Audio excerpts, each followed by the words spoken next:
In today's video, I'm going to be covering everything that happened in today's packed NBA slate between Victor Wembanyama dropping 50, Giannis dropping 50, Jordan Poole dropping 40, a plethora of triple-doubles, and some of the closest games I have ever watched in my life.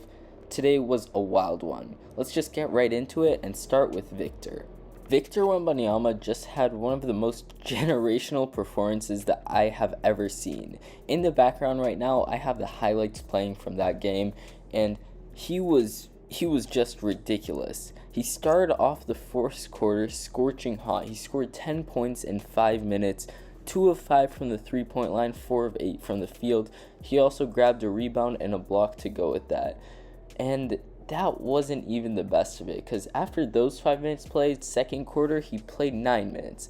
In those 9 minutes, he had 14 points, another 2 of 5 from the three-point line. And then the third quarter, he just exploded. This is probably the greatest performance in one quarter since Klay Thompson when he scored 30 in a quarter. Because Wemby had 19 points, 4 rebounds, an assist, a steal, and a block in 8 minutes played. He shot 7 of 7 from the field and 4 of 4 from the three-point line, with a total true shooting percentage of 120%.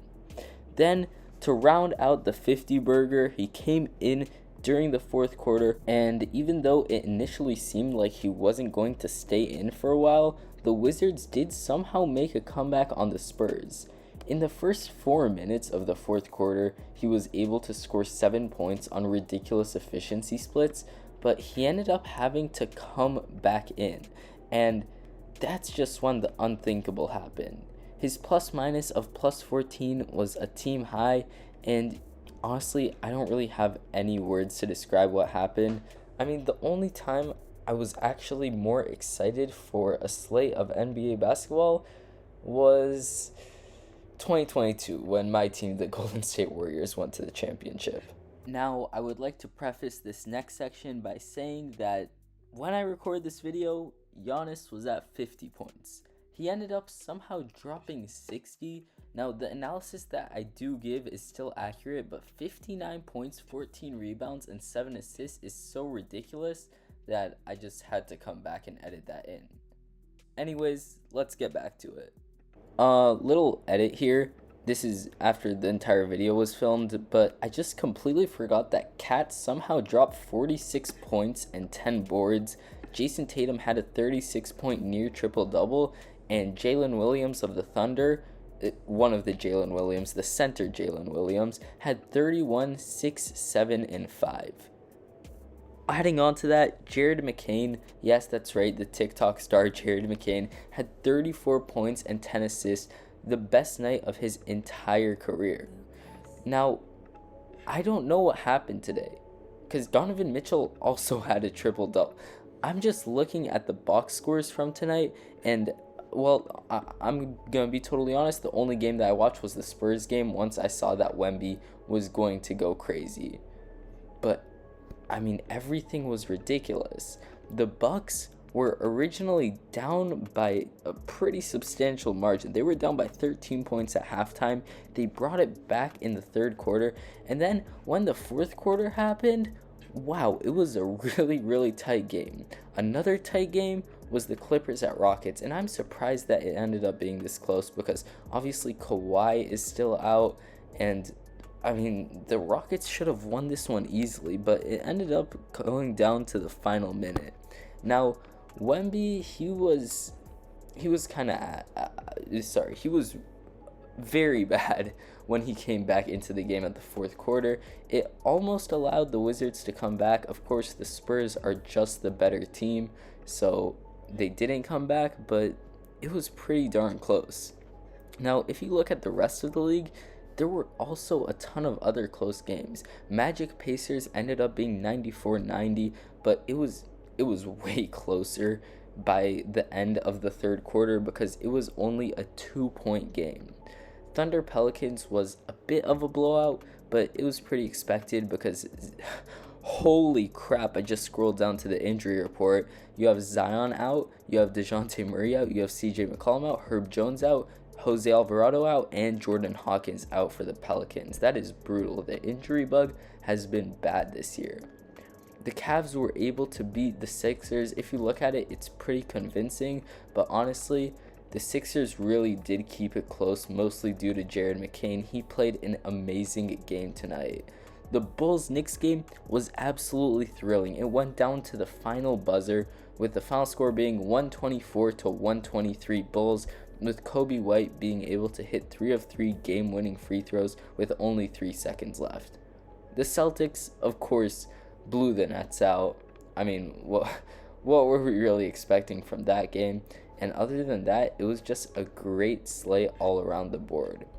The NBA Cup, I mean, it has some implications. $500,000 in extra prizes and a team morale boost is definitely something that a lot of teams could use, especially in the Eastern Conference.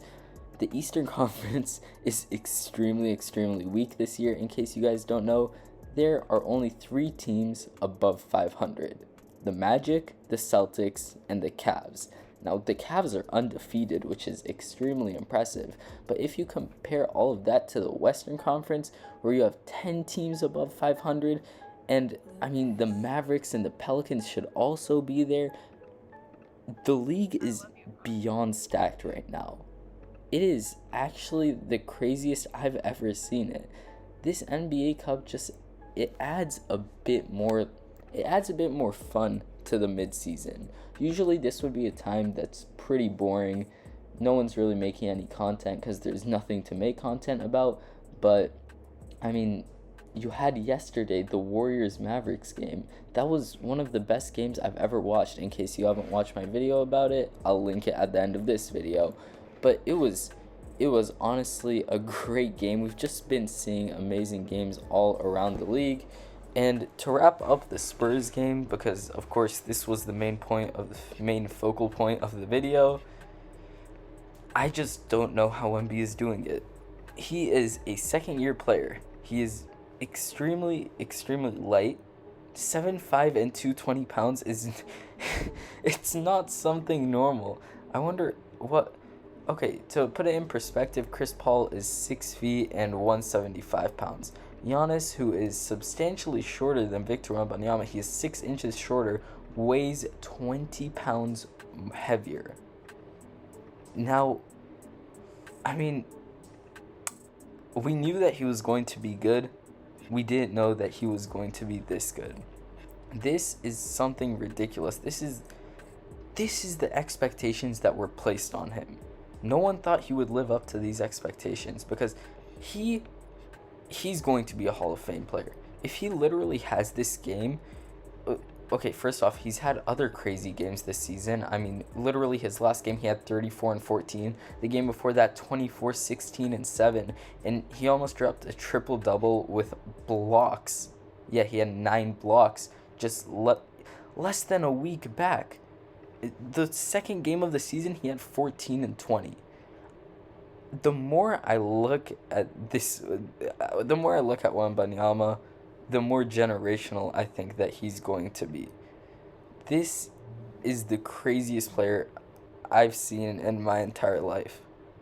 I don't even know what to say. He's better than Prime Curry.